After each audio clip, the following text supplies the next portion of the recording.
வணக்கம். இன்றைக்கி பார்த்திங்கன்னா நம்ம ஆரஞ்சு சோப்பு தான் தயாரிக்க போகிறோம். அந்த சோப் வந்துட்டு தயாரிக்கிறதுக்கு தேவையான பொருட்கள் என்னென்னு முதல்ல பார்த்துருவோம். நான் இன்றைக்கி பார்த்திங்கன்னா ஆரஞ்சு பழத்தை உரித்து அதோட தோலை எடுத்து வச்சுருக்கேன். இது எதுக்குன்னு பார்த்திங்கன்னா இதை பல்ஸ் மூடில் அரைச்சி வச்சுருக்கேன். தேவையான பொருள் பார்த்திங்கன்னா மெயினாக வந்துட்டு ஆரஞ்சு தூள் தேவை. அண்ட் பார்த்திங்கன்னா ஆரஞ்சு ஜூஸ் தேவை. நான் ஆரஞ்சு ஜூஸ் எடுத்து வச்சுருக்கேன். அதுக்கப்புறம் பார்த்திங்கன்னா ஆரஞ்சு வந்துட்டு காய வச்சு வச்சுருக்கேன். இங்கே பார்த்தீங்களா, டெக்கரேஷன் பண்ணுறதுக்கு பொடி பொடியாக போடுறதுக்காக காய வச்சதை எடுத்து வச்சுருக்கேன். அதுக்கப்புறம் பார்த்திங்கன்னா வெரி இம்பார்ட்டன்ட் வந்துட்டு பேஸ் எடுத்திருக்கேன். ஒரு 150 எடுத்திருக்கேன் பேஸு. அகைன் பார்த்திங்கன்னா ஆரஞ்சு தோல் சொன்னோம் பார்த்திங்களா, இதை பல்ஸ் மூடில் போட்டு அரைச்சி எடுத்து வச்சுருக்கேன்.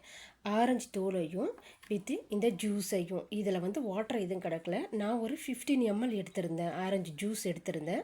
அதில் பார்த்திங்கன்னா இது 25 வச்சுருக்கேன் இப்போ பேஸில் மிக்ஸ் பண்ணுறதுக்கு. அகைன் பேலன்ஸ் பார்த்திங்கன்னா இந்த தோலோடு போட்டு இதில் அரைச்சி வச்சுருக்கேன்.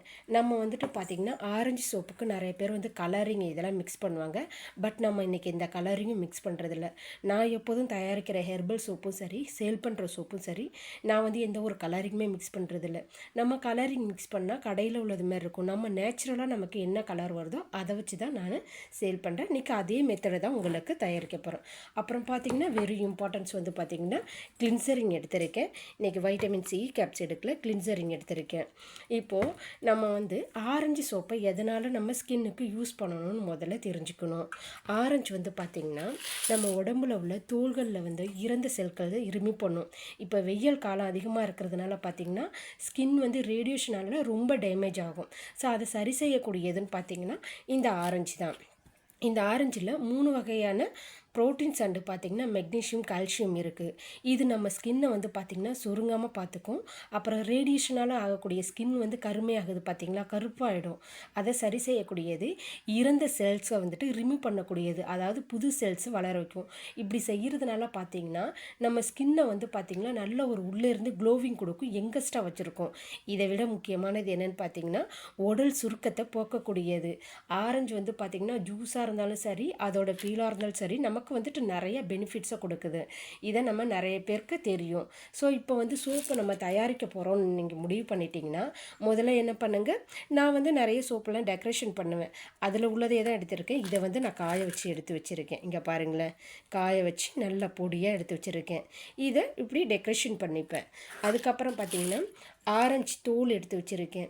எப்போதுமே நிறைய பேர் ஜூஸு தான் எடுத்துக்கணும்னு சொல்லியிருப்பாங்க. இது தோல் நிறைய பேர் எடுத்துக்கிறது கிடையாது.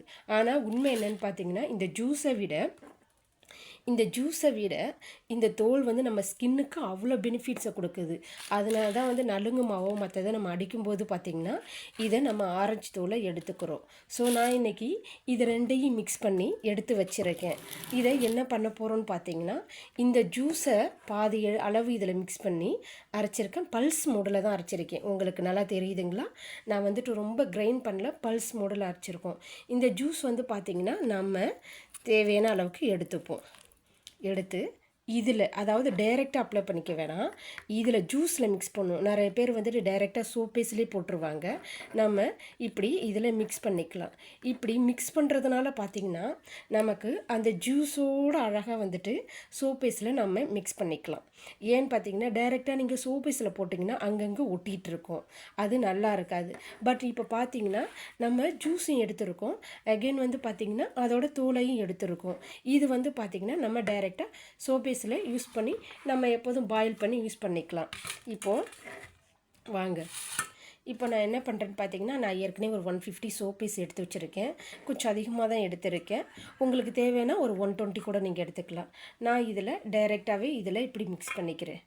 இதை இப்படி மிக்ஸ் பண்ணிக்கிறேன். அதுக்கப்புறம் பார்த்திங்கன்னா கிளின்சரிங் எடுத்திருக்கேன். கிளின்சரிங் நான் இன்றைக்கி வைட்டமின்ஸ் இ கேப்ஸ் போடலை, கிளின்சரிங் தான் போட போகிறேன். இதோட ஒரு மூடி பார்த்திங்கன்னா 10 ml வரும். நான் இன்றைக்கி அதை தான் எடுத்துக்கிறேன். வாங்க ஊற்றி காட்டுறேன்.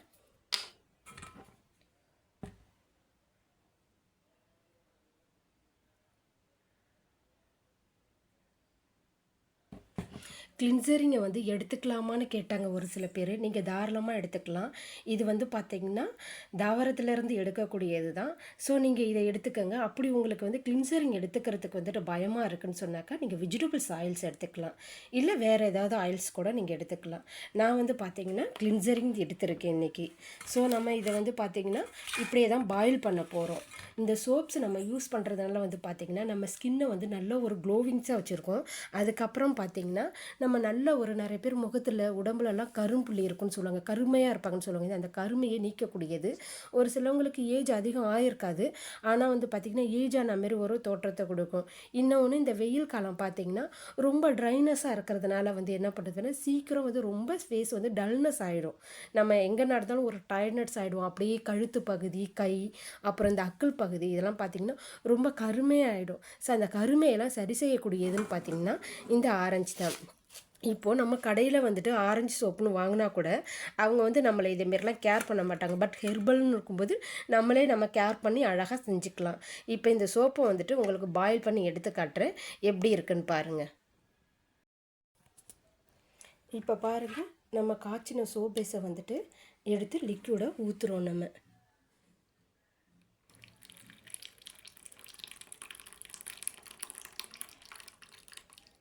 இங்கே எக்ஸஸாகவும் இருக்குது, அதனால் இதுலேயும் நான் ஊற்றுறேன்.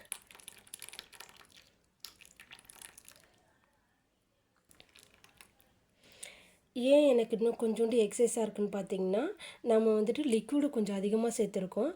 அதுக்கப்புறம் பார்த்திங்கன்னா இன்னும் கொஞ்சம் பேஸ்ட்டும் நம்ம போட்டிருக்கோம், அதனால கொஞ்சம் எக்ஸஸாக இருக்குது. இங்கே பாருங்கள், இப்போது நம்ம எந்த ஒரு கலரிங்குமே மிக்ஸ் பண்ணவே இல்லை. ஆனால் சோப்பேஸ் வந்து பார்த்திங்கன்னா நம்ம ஊற்றும் போது லைட்டாக ஆரஞ்சு கலரில் இருக்குது.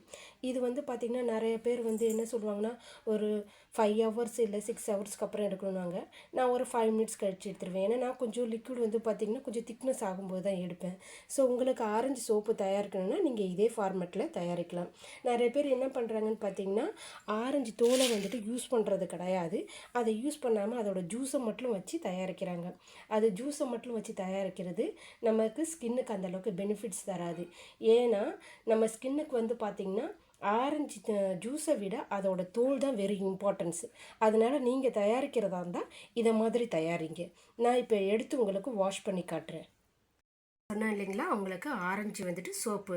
இது வந்து பார்த்திங்கன்னா நம்ம வந்து பவுடர் எதுவுமே யூஸ் பண்ணலை அண்ட் ஜூஸு அதோட தோலை வச்சு தான் நம்ம வந்துட்டு இதை ரெடி பண்ணியிருக்கோம். இப்போது இந்த சோப்பை பாருங்களேன், இது வந்து நான் ஒரு 1 வீக் முன்னாடி ரெடி பண்ணேன். எந்த அளவுக்கு உள்வாங்கியிருக்குன்னு தெரியும். எப்போதுமே வந்துட்டு சோப் பேஸ் வந்துட்டு பார்த்திங்கன்னா ஒரு 20யோ ஒரு வந்து 30யோ வந்துட்டு கொஞ்சம் எக்ஸ்ட்ரா எடுத்துக்கணும்னு சொல்லுவேன்.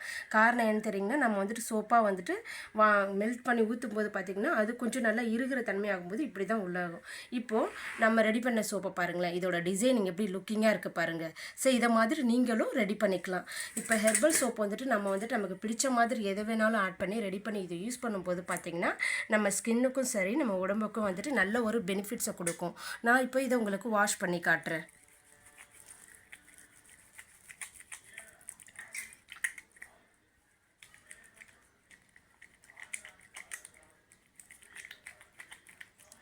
பாருங்கள், நம்ம ஆரஞ்சு தோல்லாம் போட்டு கூட ரெடி பண்ணியிருக்கேன். அதுவே உங்களுக்கு வந்து நல்ல ஒரு கலர்ஃபுல்லாக இருக்குது பாருங்கள்.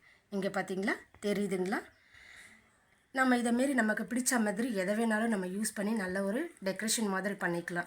நிறைய லேடிஸ் வந்து பார்த்திங்கன்னா நம்ம வந்துட்டு சோப்பை வாங்கும்போது வெறுமனே சோப்பாக மட்டும் நம்ம வந்துட்டு காய்ச்சி ரெடி பண்ணி தரத்துக்கு பதிலாக இதேமாரி ரோஸ் பெட்டல்ஸு இல்லை ஃப்ளவர்ஸு வேறு மாதிரி நமக்கு என்னென்ன பிடிச்சிருக்கோ அதை யூஸ் பண்ணி இப்படி பண்ணும்போது பார்த்திங்கன்னா அது நமக்கு அவங்க வாங்குறவங்களுக்கும் ரொம்ப ஒரு நல்ல பெனிஃபிட்ஸாகவும் இருக்கும், பார்க்குறதுக்கு நல்ல ஒரு லுக்கிங்ஸாகவும் இருக்கும். இங்கே பாருங்கள், நான் வேறு எதுவுமே இதில் கலக்கலை. கிளின்சரிங் ஆரஞ்சு ஜூஸு அண்டு ஆரஞ்சோட தோல் மட்டும் தான் நம்ம யூஸ் பண்ணியிருக்கோம். நம்ம வந்து கலரிங்க்குன்னு எதுவுமே சேர்க்கவே இல்லை. இப்படி வந்து ஹெர்பல்ஸை வந்துட்டு நீங்கள் வந்து ப்ராப்பராக ரெடி பண்ணும்போது பார்த்தீங்கன்னா உங்களுக்கு அது நல்ல ஒரு பெனிஃபிட்ஸை கொடுக்கும். இந்த வீடியோ உங்களுக்கு பிடிச்சிருந்தா லைக் பண்ணுங்கள், சப்ஸ்கிரைப் பண்ணுங்கள். தேங்க்யூ.